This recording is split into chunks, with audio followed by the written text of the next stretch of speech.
Welcome to episode 2 of Fintech Mix, a specialist podcast where we try to lift the lid on the fintech industry by speaking to the people who make it tick. I'm your host, Nat Barker, and I'm delighted to be joined today by Kathryn Strachan, who is the founder and managing director of Copyhouse. Kathryn, thanks very much for taking the time out of what I gather is a very busy schedule to speak with us. How are things? Yeah, they're good. Thank you for having me. It's a pleasure to be here. You're speaking to me from Edinburgh, is that right?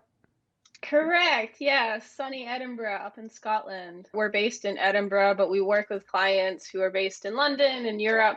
So we operate more on a time zone model rather than a physical location. It almost feels like these days, where you're actually based is less important. Yeah, it's a lovely city, Edinburgh, one of my favourite places.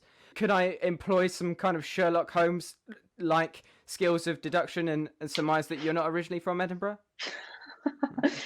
Very good reasoning. No, I'm not originally from Edinburgh. I'm originally from the United States. I'm from a little place called Maine, but I've been in the UK now since 2013. My husband's Scottish, which is how I ended up here originally. But we used to live in London, so we lived in London for the first 4 or 5 years and then moved up here about 3 years ago. Okay, and can you tell me a little bit about Copyhouse and how it all started? Yes, sure. So Coffee House is a content marketing agency specializing in fintech. So we work with some really exciting brands like Klarna, Form3, Payment World, doing all sorts of very interesting things. We've got a lot of expertise in things like open banking, blockchain, digital payments, international currency, and money exchange. Yeah, and Coffee House started from my freelance copywriting business. So I was a freelance copywriter. And then 2 years ago tomorrow, I set up Coffee House, and we've grown tremendously over the last 2 years. So now we've got a team of 9, and I'm not even involved in the day-to-day content creation anymore. So now I'm the managing director, and I oversee the sales and the vision and the culture for Coffee House. So I'm responsible for leading us forward and supporting our really amazing, very skilled team who, creates content and handles the clients and the delivery and does all of that. And it's really, it's been a really amazing journey. And what was it that made you realize that there was space for a kind of copywriting business that was specifically aimed at the sort of fintech tech industry? I guess I saw a gap in the market. So I know lots of really excellent agencies, but I've never really met an agency that does what we do, which makes us really unique, which is very attractive to fintech clients because, as I always say, you can't just wake up and write about blockchain. It's not really that simple. You have to have a base foundation of it. It's very hard to create content in this space because not only do you have to understand the world of finance, you also have to understand the way fintechs are disrupting that and the technology they use to do so. So it's a really complicated thing to write about, to try to come to grips with. So it's not something that you can just do overnight. So we have a team of copywriters who are all in-house. So we don't outsource any of our content. It's all done in-house by Copyhouse trained copywriters. So we spend a lot of time investing and developing our team, building their strengths, finding people who have the right skill set. So our most recent hire came to us from the Financial Times. And now we have to take his very great journalist skills and add SEO to them, teach him SEO and help him, further his career by adding that expertise. Okay, that's great. And you mentioned that you yourself you were a freelance copywriter. Did you have a kind of background in the financial world? Yes, kind of. So I've worked for Lloyd's before as a contractor when I was a freelancer, and I've worked on several big projects for other brands through agencies at the beginning of my career. But my interest in fintech really came from my master's. So I did a master's in modern literature. And during that time, I was going after really complicated subjects like complex series of time and Alice in Wonderland, or the psychosocial impacts of modern high-rise and J.G. Ballard. And my expertise, I've always been a learner. So I've always gone after subjects that I didn't fully understand with the desire, the very keen hunger to understand them. So maths growing up was never my strong suit. The world of finance was way over my head. So I aggressively went after this industry because I wanted to understand it more and I wanted to come to grips with it. And now it's been, 5 years of working within fintech. And I can say that I do understand and I can keep up when people are talking to me about open banking or digital payments, and I can follow and have intelligent conversations now. Okay, well, that sounds great. You kind of mentioned, the need for the people who are writing content for you to kind of have this good understanding about the topics they're writing about. And, do you think that's the sort of main challenge that you guys are facing in your sort of day to day as a business, explaining what fintech companies do and that sort of thing, and explaining what the issues at stake are in a kind of digestible and accessible way? Yeah, I mean, I think that's probably our clients' biggest challenge is definitely, communicating with their audience and helping raise awareness around emerging tech and around things that are different than perhaps a normal way of doing things. And we certainly help them to do that. As a business, our biggest challenge tends to be just getting known, because once people know that we're there, they're very happy to have found us. Mm. And our other challenge as well is always hiring. So I'm always looking for the newest, latest talent, because we don't outsource anything. It's all done in-house, which means that we have to constantly be recruiting, and we've experienced really tremendous growth over the last 6 months. So I'm having to hire somebody, basically all the time, which is exciting, but is also, a challenge to find the right people who have the right mentality, the right values, as well as, the right hard skills. Yeah, it's quite a specific kind of person, I guess, isn't it? Do you think that fintech has an issue around, explaining exactly what it is that these different companies do? And, do you think that there's a challenge there in terms of, how they can do that a little bit better? Yeah, I mean, one thing that I see quite a lot is when you've spent years and years and years building and perfecting a technological solution, it's very easy for in-house teams to get caught up in the features and the what it does and lose a customer in it.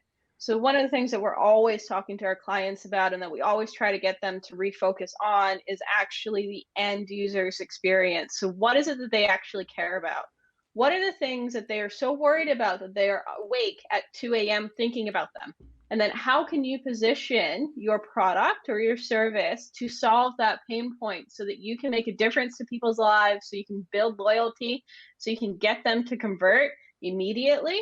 And I think that customer gets lost a lot of the time. So, I mean, I speak to a lot of different fintechs throughout my week, and one of the things I normally always ask them is, do you have customer avatars? Do you have, buyer personas? And I would say 8 out of 10, they don't right away, and they haven't even, perhaps they have a very inkling of an idea of what that customer cares about, but they haven't taken the time to put it down on paper, to really think about it, to dig beneath the surface and really thresh out those ideas and those insights, and then to align their marketing strategy to it. So I think perhaps, it's not only about communicating what you do, it's making sure that what you communicate resonates with your audience. Yeah, that's really interesting. Is there any kind of particular project or anything like that, anything that you guys at Copy House have worked on that you're particularly proud of? Yeah, I mean, I'm proud of almost all of our work. One of our clients at the moment is Klarna. So Klarna are the highest valued fintech in Europe. And And that's we've where been you pay for stuff in a series of installments, don't you? If you buy clothes online, you don't have to pay for it all up front, Yeah, right? their strapline is buy now, pay later, but we work on their open banking front. So we help to promote their open banking division. And yeah, that's been a really exciting project. It's really great to work with such a well-known brand. Another really great story is our client Modular, who we've worked with for over a year and a half now. And when we first started working with Modular, they weren't particularly well known. And over the last year and a half, they've really become a name in the industry. So it's been really great to be part of that experience and to help contribute to it, even if it's in a small way. I can't take obviously can't take all the credit for it, but it's great to be part of fintech's growth and to watch them rise and continue to really kick ass.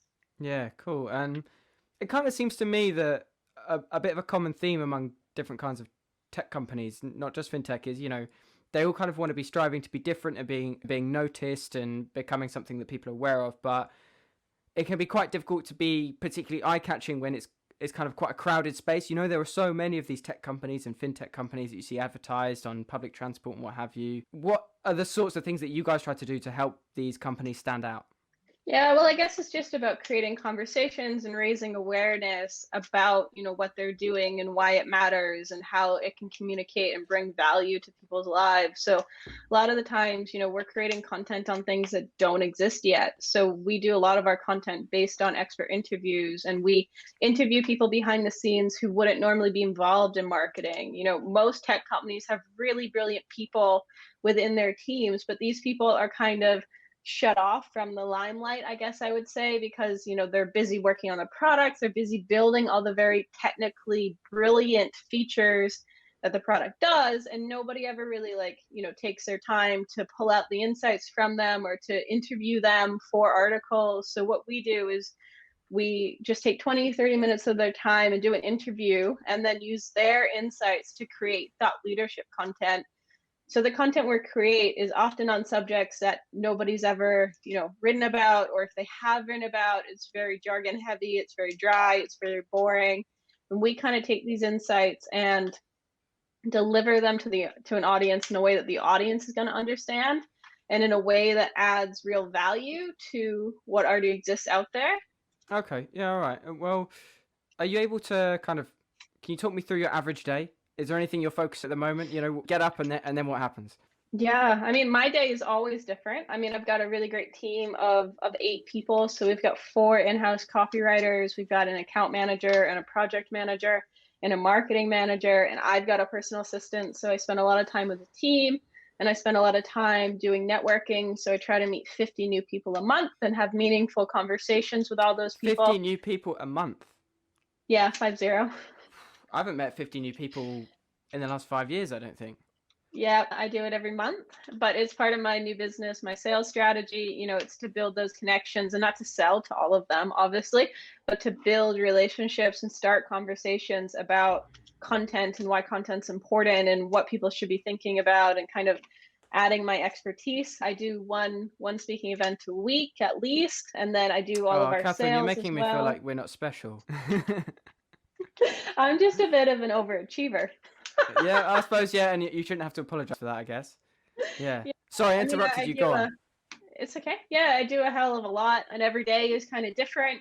And yeah, I never really know what the day is going to throw at me, but I know that, no matter what it does throw at me, I have a really great team who always has my back 100% without a doubt. And it's really powerful. Yeah. It sounds like you're a really busy person. I understand that you've got a young child as well, is that right? I do. I have a daughter. She's 3.5. And Um, how do you find that challenge of, like balancing being, the managing director of a fast growing company with kind of family life? Yeah, I am very fortunate to have a very supportive husband. So my husband only works 4 days a week. He doesn't work late. He never works long hours. He never works on weekends. And he 100% has my back. So, over the last year when I've been putting in 70, 80 hours to get Coffee House through COVID and then to help us grow and scale during all this madness, he's taken over, the childcare and the house and the cooking and the cleaning and all of it, so I can focus 100% on the business. So I feel like I almost can't take credit for that because I'm so fortunate to have somebody who does that for me so that I can focus on the business. And then, when I surface at 7 o'clock at night, dinner is waiting for me and I can have some time with my daughter before she goes to bed. Yeah. I mean, have you got any advice for anyone listening who's about, about getting that balance right, about somebody who, wants to start their own business, something like that, but, they're worried about getting that balance right, especially sort of parents of young children and that sort of thing? What would be your words of wisdom? Don't do what I do. Yeah, I mean, I'm probably not the best person to give advice on that because I do work, my balance is not in balance. I work a hell of a lot. I probably work 70, 80 hours a week. So I don't have that balance. I try to encourage my team to have a healthy work-life balance. So for them, I make sure that they turn off Slack after 7 o'clock at night. You can, set notifications so that that's done. You can ask for help. So, I recently got a personal assistant, and that has changed my life because she helps me do a lot of the admin that I would have otherwise been working very late into the night to do. So I guess it's, asking for help and, being able to delegate tasks. So I think a lot of people struggle to delegate their own workload, to ask other people for help, to get support where you need it. And, when you do have time, it's perhaps not about, spending lots and lots and lots of time, but spending really quality time. So, I do special things with my daughter. I take her to the zoo. I, do arts and crafts with her. I do things that just the two of us do. RuPaul is definitely one of those as well. We watch RuPaul every week. It's like a Monday thing for us. She loves Ru. She says that she wants to be a doctor, a ballerina, and RuPaul when she grows up, which I am fully supportive of. That's an ambitious career path, isn't it? I know. A ballerina, doctor, and RuPaul. Well, the only problem is it's hard to get the work experience for all three, isn't it? Yeah, 100%. And all at the same time. And they're all very demanding careers, I imagine. Exactly. Yeah. I just wanted to go back to something you just mentioned about, sort of working culture at Copy House, and how important do you think that is as somebody who's starting your own business and kind of recruiting people and growing a team? To how much time do you put into thinking about the culture of what you want it to be like and feel like to work at Copy House? A lot of time. My whole motto for this year is happy team, happy clients. So I want nothing more than my team to be happy and, for our clients to be happy as a result. And I think if I get that right, the rest will just fall into place. So I spent a lot of time looking for different ways to make the team happy. We recently launched an EAP program last month where every team member will get an hour a month with a mental health expert, a mental health provider. So, it's just a safe place for them to talk, whether they're talking about the weekend or the weather or something deeper and more personal. It doesn't matter. It's a space for them to talk without feeling like they're, perhaps burdening or stressing out or worrying their family, their support network. So I do a lot to take care of my team, both mentally and physically. And, of course, we create so many opportunities for them to develop, whether it's on the job training or new opportunities or, outside training. I'm always kind of unlocking doors for them and looking for opportunities, not only for the company to grow, but for my team to grow. I really want Coffee House to be a place where they can have really fulfilling, really rewarding careers, and, really the sky's the limit. So if they have a certain career path that they want to follow, I will make that happen for them. We have quarterly calls where we talk about their personal development and their career trajectory. And I see it very much as my job to make sure that they can achieve that. Are there any qualities you think you need to have to start a business, grow a business out of the ground like you've done? Ruthless determination. Being really resilient is important. So, when COVID happened, it was obviously really shitty. It was a really terrible time. Everybody was super stressed out. And rather than, furloughing my team or making people redundant or any of that, went out and fought and brought in new work to cover them so that we could always keep the team and we could bounce back. And it's proved to be a good move for us, at least. I mean, I know it might not be for everyone, but that kind of resilience to keep going, even when the going gets tough. You're going to have bad days. You're going to have days where you don't think that you're doing the right thing. You're going to have days where you don't feel like you know what you're doing. And what is important is that you show up every single day and you keep going, you keep fighting, you keep pushing and never back down. Is there anyone who is working in the industry, anyone that you particularly admire or look up to? Yes, but they're not in fintech. So Spencer Gallagher from Agencynomics has had a really massive influence on my life and on Coffee House. So I read his book, Agencynomics, about a year and a half ago. And then I had the pleasure of meeting some of his team and then becoming part of the Agencynomics group. And now we work with Spencer every single month. And Spencer, he grew his agency to 5 million and then he sold it. And now he teaches other agencies how to do the same. So he works with us to help me, see what I should do, help me get the right systems in place, help me understand everything from when I should hire somebody to what next month's sales pipeline looks like. And that kind of visibility has been really important through all of the chaos and the uncertainty of the last year. That visibility and that clarity and that direction has really helped refine and shape, what I had already wanted to do. So he's helped us get in a really strong place. So yeah, I guess I really look up to him. 2 years ago, you said that Copy House was founded. Is that right? Yep, 2 years ago tomorrow. It's our birthday. So, we're having happy birthday drinks tonight. Yeah, nice. Yeah. And what do you think the next 2 years hold? Oh, geez. I have no idea because I feel like the last 2 years has been a decade. And, I've got some big plans for Coffee House. So at the moment, we're hiring a graphic designer because we're going to start expanding our services. We've built a really comprehensive department around content. but I want to start expanding into design and expanding into new territories. So we've also got our eye on Europe this year, looking at Germany. Yeah, and continuing to build and grow and expand in all sorts of really exciting ways. And yeah, building a team that is totally top notch and, can really help us take it to the next level. And the last question, which is one I like to ask, is what do you think makes a great idea for a tech company, or I guess specifically a fintech company? I feel like a lot of people feel like they've got one in them. What do you think is the difference between an okay idea and a really good idea?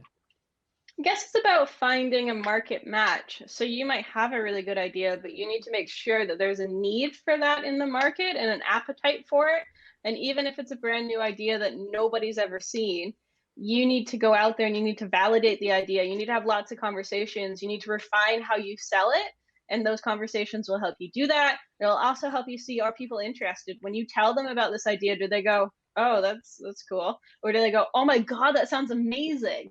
And if you get a lot of, oh my God, that's amazing, that kind of validates your idea and shows you that you should do it. And I speak to a lot of founders all the time, our clients who have grown, very impressive fintech companies. And quite often, the idea that they start out with is not the idea that they are today. So you might start with an idea and then, 2, 3, 4 years later down the line, you're somewhere totally different. So it's about, being flexible and, willing to change and, enjoying the journey. Kathryn, I'm going to ask you some quick fire questions, if that's okay, to finish off. Firstly, what's the first place that you'll visit when lockdown ends, somewhere you can't wait to go back to? Peru. Peru, okay. So well, I haven't been, but I tend to I travel a lot extensively. I was just in Ecuador at Christmas, and would really like to go to Machu Picchu. So it's on my list and my radar. It's exactly where I'm headed when lockdown's over. Okay. It sounds like you don't have a day off very often, but when you do have a day off, what's your perfect day off breakfast? My husband cooks me poached eggs every Saturday, and it's a real treat.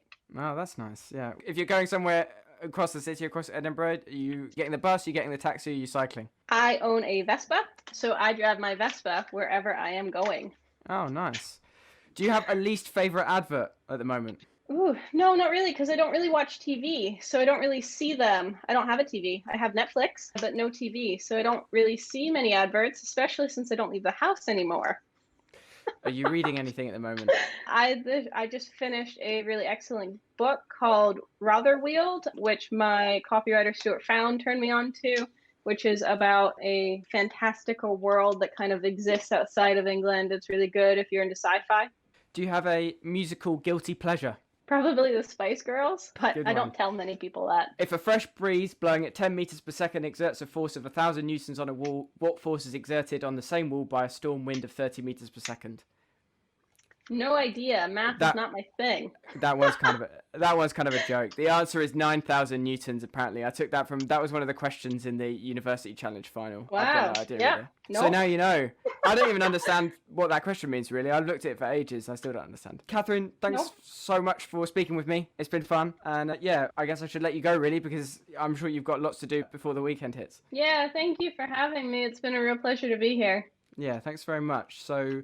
That's the end of the second episode of Fintech Mix. If you enjoyed listening, why not go ahead and subscribe as we've got loads more great guests coming up.